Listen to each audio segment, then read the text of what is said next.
too close to the edge to get the lock on.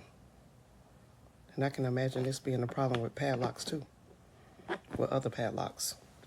But this like the Cedar Mills locking system.